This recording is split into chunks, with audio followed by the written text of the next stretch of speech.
Hello नमस्कार साथियों। लग चुकी है तलब मंजिल की, खुद को आग में झोंकना होगा। ठोकरें कहती है मारा जाएगा, हम कहते हैं देख लेंगे। जीएस रिसर्च चैनल पर आप सभी का हार्दिक स्वागत है। और राजस्थान भूगोल की जो सीरीज हमने शुरू की है, आज उसका दूसरा यूनिट, जो कि राजस्थान ज्योग्राफी का सबसे बड़ा यूनिट है, भौतिक प्रदेश, आज हम शुरू करने जा रहे हैं उसको। और भौतिक प्रदेश का पार्ट 1 आज हम शुरू कर रहे हैं। ये पुरानी परीक्षाओं में जो क्वेश्चन पूछे गए हैं उसी आधार पर हम देखेंगे कि नई परीक्षाओं में कैसे क्वेश्चन आ सकते हैं। सबसे पहले हम पुराने प्रश्न करेंगे जो पुरानी परीक्षाओं में पूछे गए हैं। आप समझे कि पुरानी परीक्षाओं का ट्रेंड क्या रहा है, तभी समझ में आएगा कि नई परीक्षाओं में क्या प्रश्न आ सकते हैं। तो देखते हैं आज का जो पहला क्वेश्चन है, भौतिक प्रदेश पार्ट 1 में जो हमने लिया है। आज का भौतिक प्रदेश का पहला क्वेश्चन क्या है, देखते हैं। निम्नलिखित में कौन सा कथन गलत है? हमें गलत कथन चयन करना है इसमें से। अरावली विश्व की सबसे प्राचीनतम पर्वतमाला है। उत्तर पूर्वी मैदान सिंधु नदी द्वारा निर्मित भाग है। पश्चिमी बालू का मैदान 33 सागर का अवशेष है। दक्षिण पूर्वी पठार गोंडवाना लैंड का विस्तारित भाग है। साथियों, अरावली विश्व की सबसे प्राचीनतम पर्वतमाला है, ये बिल्कुल करेक्ट है। ये बिल्कुल करेक्ट है। उत्तर पूर्वी मैदान सिंधु नदी द्वारा निर्मित है, नहीं। उत्तर पूर्वी मैदान जो है हमारा गंगा यमुना जो नदियां हैं उनके मैदान द्वारा निर्मित भाग है। पश्चिमी बालू का मैदान 33 सागर का अवशेष है। पश्चिम में जो बालू का मैदान है वो 33 सागर का अवशेष है। बिल्कुल 33 सागर से मरुस्थल का 33 मरुस्थल को 33 सागर का ही अवशेष माना जाता है, इसलिए वहाँ बालू का स्तूप जो है वो 33 सागर से अवशेष है। दक्षिण पूर्वी पठार गोंडवाना लैंड का विस्तारित भाग है। गोंडवाना लैंड का विस्तारित भाग है, ये भी बिल्कुल सही है। तो इस प्रकार हमें क्या पूछा है, गलत पूछा है। क्या पूछा है, गलत कथन कौन सा है? तो इस क्वेश्चन का जो सही आंसर हो जाएगा ऑप्शन नंबर बी हो जाएगा कि निम्न में उत्तर पूर्वी मैदान सिंधु नदी द्वारा निर्मित भाग नहीं है। जबकि यह किस नदी द्वारा निर्मित है? यह है गंगा यमुना मैदान द्वारा निर्मित भाग है। तो इस क्वेश्चन का आंसर क्या हो गया? Option B. इस क्वेश्चन के बारे में और आगे समझते हैं क्या है। जो बालू का स्तूप क्षेत्र है, ये क्षेत्र है वो बालू का स्तूप मुक्त क्षेत्र है। बाकी इन क्षेत्रों में बालू का स्तूप पाए जाते हैं। इन क्षेत्रों में बालू का स्तूप पाए जाते हैं। और ये जो हमारा मरुस्थल है वो 33 सागर का भाग है। किसका भाग है? तो 33 सागर का भाग है ये। किसका भाग है? 33 सागर का भाग, 33 सागर का भाग है। जो हमारा ये दक्षिण पूर्वी पठारी भाग जो दिख रहा है, ये बताया गया है कि ये गोंडवाना लैंड का हिस्सा है। किसका हिस्सा है? गोंडवाना लैंड का हिस्सा है। तो बिल्कुल सही है, यह गोंडवाना लैंड का हिस्सा है। यहाँ पर समझने वाली बात यह है कि ये वाला जो है वो मरुस्थल है पूरा, ये मरुस्थल है। ये अर्धशुष्क मरुस्थल है। ये जो बीच में दिख रहा है रेड कलर का, वो अरावली है। और यह हमारा मैदानी भाग है और ये पठारी भाग है। ये पठारी भाग है। ये पूरा मरुस्थली भाग है। मरुस्थल को दो भागों में बांटा जाता है, शुष्क और अर्ध शुष्क। आगे बढ़ते हैं, आज का नेक्स्ट क्वेश्चन देखते हैं क्या है। राजस्थान को कितने भौतिक विभागों में बांट सकते हैं? राजस्थान को कितने भौतिक विभागों में बांट सकते हैं? तो इस क्वेश्चन का जो सही आंसर हो जाएगा वो हो जाएगा ऑप्शन डी। 4 भौतिक विभागों में बांटा जा सकता है। 4 भौतिक विभाग कौन कौन से होंगे, देखते हैं। 4 भौतिक विभाग हम देखते हैं। सबसे पहले कि ये जो पीले कलर में जो दिख रहा है, ये वाला, ये नंबर 1 हो गया। इसे क्या कहेंगे हम? मरुस्थलीय भाग, पश्चिमी मरुस्थलीय भाग। ये जो दिख रहा है उसको क्या कहेंगे? ये 2 हो गया। ये अरावली पर्वतीय प्रदेश। ये तो ये हो गया मैदानी प्रदेश, 3 हो गया। मैदानी प्रदेश 3 हो गया। और ये 4 दक्षिण पूर्वी पठारी प्रदेश। तो इस प्रकार हम राजस्थान को कितने भौतिक विभागों में बांट सकते हैं? 4। ऑप्शन में 5 मिलेगा तो कभी 5 इसलिए नहीं करना है क्योंकि ये थार का जो मरुस्थल है उसको हम एक ही भाग मानते हैं। फिर उसका जब आगे डिवाइडेशन पढ़ते हैं तो उसको 2 भागों में बांट के पढ़ते हैं कि अर्ध शुष्क और शुष्क। जबकि हमें पूरे राजस्थान का भौतिक कितने भौतिक विभागों में बांटा जा सकता है? तो 4। 1 पश्चिमी मरुस्थल, 2 अरावली, 3 मैदानी प्रदेश, 4 दक्षिण पूर्वी पठारी प्रदेश। इस प्रकार हमने जो क्वेश्चन देखा उसका क्वेश्चन का सही आंसर कितना हो जाए, क्या हो जाएगा? 4। 4 भौतिक विभागों में इसको बांटा जा सकता है। नेक्स्ट क्वेश्चन देखते हैं आज का। क्या है नेक्स्ट क्वेश्चन? निम्नलिखित में से राजस्थान का कौन सा भौगोलिक क्षेत्र हरियाणा राज्य से अपनी सीमा साझा नहीं करता है। हरियाणा राज्य से अपनी सीमा साझा नहीं करता है। तो ऐसा कौन सा भौतिक प्रदेश है हमारे राजस्थान का जो हरियाणा के साथ में सीमा साझा नहीं करता है? तो देखते हैं, मैप में देखते ही ये बहुत अच्छे से समझ में आएगा कौन सा क्षेत्र है जो नहीं करता है सीमा साझा। तो ये हमारा हो गया हरियाणा, ये हो गया हरियाणा। हरियाणा के साथ कौन सा भौतिक प्रदेश है जो सीमा साझा नहीं करता है, हमें ये देखना है। तो हम देखेंगे कौन सा क्षेत्र है जो कि सीमा साझा नहीं करता है। मैं पेन चेंज कर लेता हूँ एक बार ताकि आपको दिखने में समस्या ना हो। ये हमारा हरियाणा, ये हरियाणा। अब हरियाणा के साथ में मरुस्थल सीमा बनाता है क्या? तो बिल्कुल बनाता है, ये मरुस्थल है हमारा, हरियाणा के साथ सीमा बनाता है। अरावली बनाती है क्या? हाँ बनाती है। मैदानी प्रदेश, हाँ बनाता है। लेकिन ये वाला जो पार्ट है, ये वाला जो पार्ट है दक्षिण पूर्वी पठारी प्रदेश, वो यहाँ सीमा नहीं बनाएगा, यहाँ सीमा नहीं बनाएगा। तो इस प्रकार आपको मैप ध्यान में होगा तभी आप ऐसे प्रश्नों के आंसर अच्छे से दे पाएंगे। तो इस प्रकार इस क्वेश्चन में देखते हैं ऑप्शन कौन कौन से हैं। यहाँ पर ऑप्शन है दक्षिण पूर्वी पठारी प्रदेश। हाँ यही तो है जो सीमा साझा नहीं करता है, यही तो पूछा है हमें कौन सीमा साझा नहीं करता है। तो दक्षिण पूर्वी पठारी प्रदेश। अर्ध शुष्क करता है, पूर्वी मैदानी भाग ये भी करता है, अरावली ये भी करता है। तो इस क्वेश्चन का जो सही आंसर हो जाएगा क्या हो जाएगा? ऑप्शन नंबर 1 दक्षिण पूर्व पठारी प्रदेश। सीईटी 2024 में पूछा गया क्वेश्चन है। यही क्वेश्चन अब नया ट्रेंड यही बन गया है कि आपको नक्शों की समझ होगी तो आप क्वेश्चन को आसानी से कर पाओगे। जिस प्रकार एग्जामिनर जैसे पूछता है हमें पढ़ना भी उसी तरीके से है, जिस तरीके से हम पढ़ रहे हैं उसी तरीके से वो पूछेगा तो क्वेश्चन हम आसानी से सोल्व कर पाएंगे। देखते हैं आज का नेक्स्ट क्वेश्चन क्या है।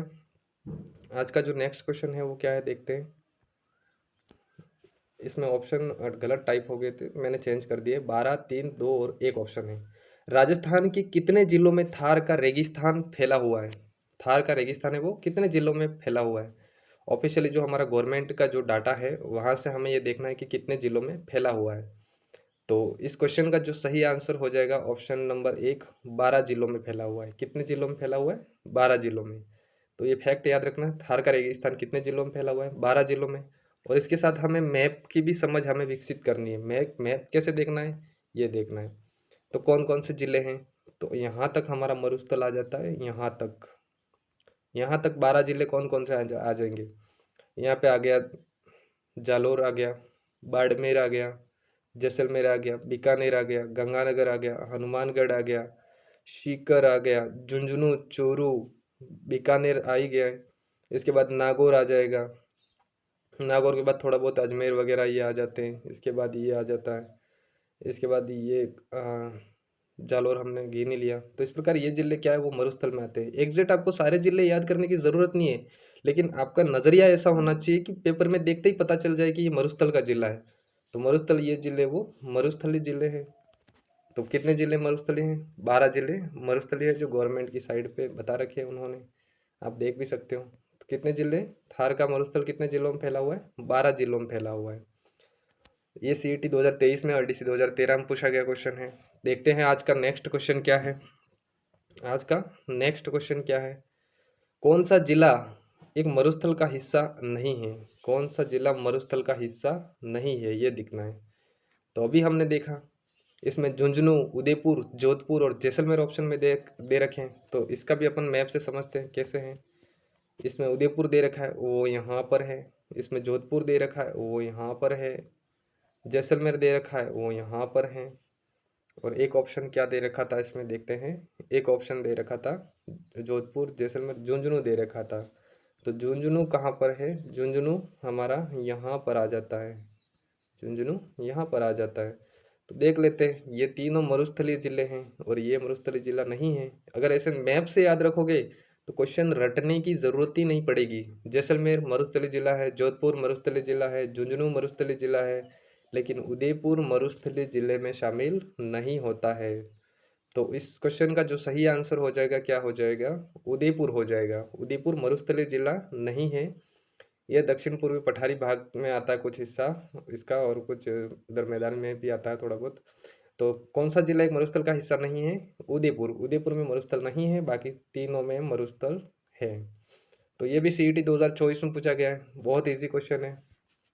इसी प्रकार के क्वेश्चन आएंगे। निम्नलिखित में से कौन सा क्षेत्र बालू का स्तूप मुक्त है? बालू का स्तूप मुक्त, मुक्त पूछा है, युक्त नहीं पूछा है, मुक्त पूछा है। सेकंड ग्रेड 2017 में पूछा गया क्वेश्चन है। ऐसा कौन सा क्षेत्र है जहां पर बालू का स्तूप नहीं पाए जाते? तो इसको भी मैप में मैं आपको समझा देता हूँ, बालू का स्तूप कहाँ नहीं पाए जाते।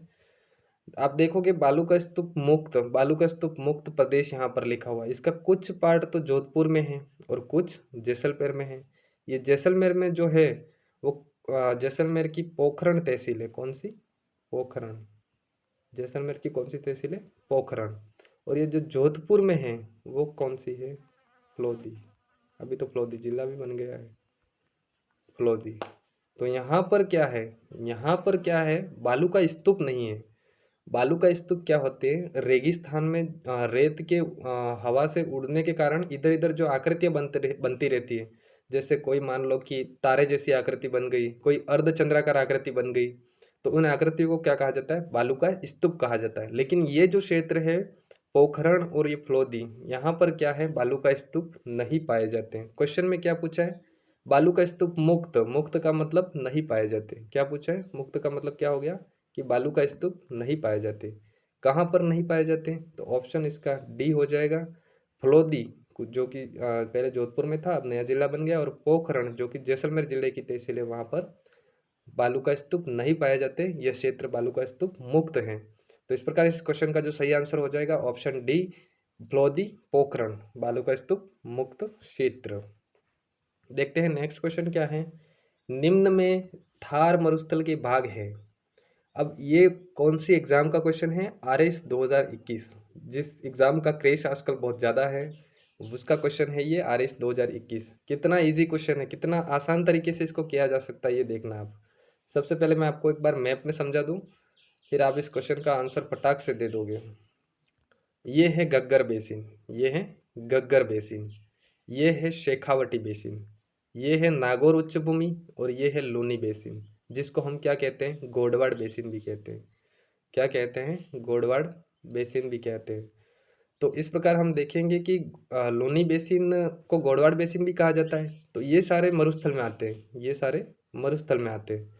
अब हमें ये देखना है कि इनके अलावा कौन सा पार्ट है जो मरुस्थल में नहीं है।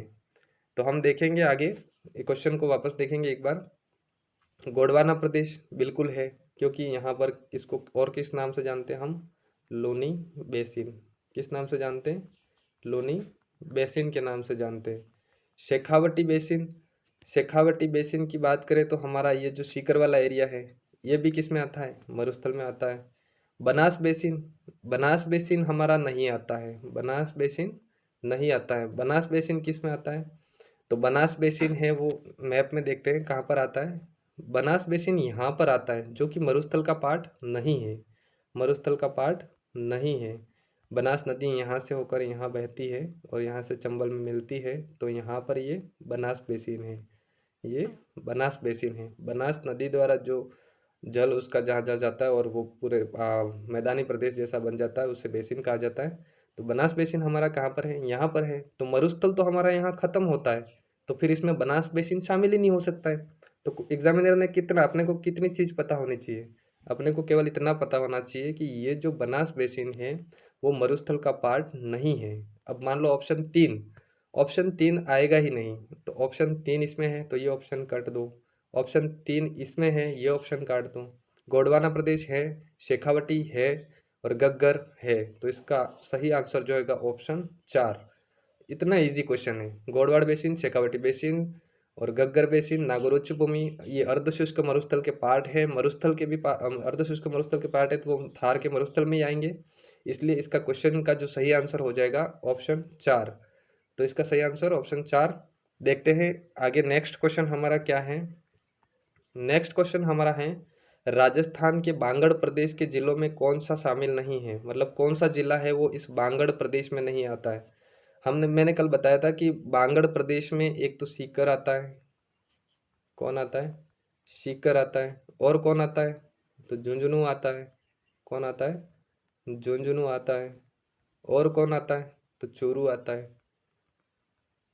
देखने में ही पता चल जाता है कि 3 जिले एक तरफ के दे रखे हैं, जबकि एक जिला हमारे मेवाड़ का दे रखा है। तो इस क्वेश्चन का सही आंसर क्या हो जाएगा? Option D, Rajsamand. राजसमंद है वो बांगड़ प्रदेश का हिस्सा नहीं है, यह मेवाड़ का हिस्सा है। बांगड़ प्रदेश में सीकर, झुंझुनू और चूरू जिले शामिल होते हैं और इसे शेखावटी प्रदेश भी कहा जाता है। देखते हैं नेक्स्ट क्या है। देखिए यहाँ पर ये शेखावटी प्रदेश है, चूरू, सीकर और झुंझुनू जिले इसमें शामिल होते हैं और ये शेखावटी में आता है। और यहाँ पर जो कांतली नदी बहती है उसको क्या कहा जाता है? तोरावटी। कांतली नदी के बहाव क्षेत्र को क्या कहा जाता है? तोरावटी। ये भी इम्पोर्टेंट क्वेश्चन है। तो आज कुछ कारणों से क्लास ज़्यादा लंबी नहीं हो पाएगी। नेक्स्ट क्लास कल हम थोड़ी लंबी करेंगे और बहुत ज़्यादा से ज़्यादा एमसीक्यू करेंगे उसमें, और पुरानी परीक्षाओं में जितने भी क्वेश्चन पूछे गए हैं उन सबको लेकर मैं कल आऊँगा और कल एक बहुत अच्छी क्लास होगी। साथियों, आप सबके लिए मैं बता दूं, सुबह जो राज्य दर्शन क्लास शुरू की गई है वो वेरी वेरी इंपॉर्टेंट क्लास है। उस क्लास में मैंने बहुत मेहनत की है, आप सभी लोगों तक पहुंचाए और उस क्लास को 2-3 बार आप रिवाइज करें तो आपको मैं भरोसा दिला रहा हूं कि 30 दिन बाद आपका जो जीके का इंडिया जीके को देखने का नज़रिया है उसमें बहुत कुछ परिवर्तन आ जाएगा। बाकी लोगों से आप बहुत बेहतर करेंगे। जो इस दुनिया में कोई भी पूर्ण नहीं है, लेकिन मैं ये आपको भरोसा दिलाता हूँ कि आप बाकी लोगों से बहुत बेहतरीन करेंगे और बहुत आगे बढ़ेंगे। थैंक यू साथियों, हंसते रहें, मस्त रहे। जय हिंद।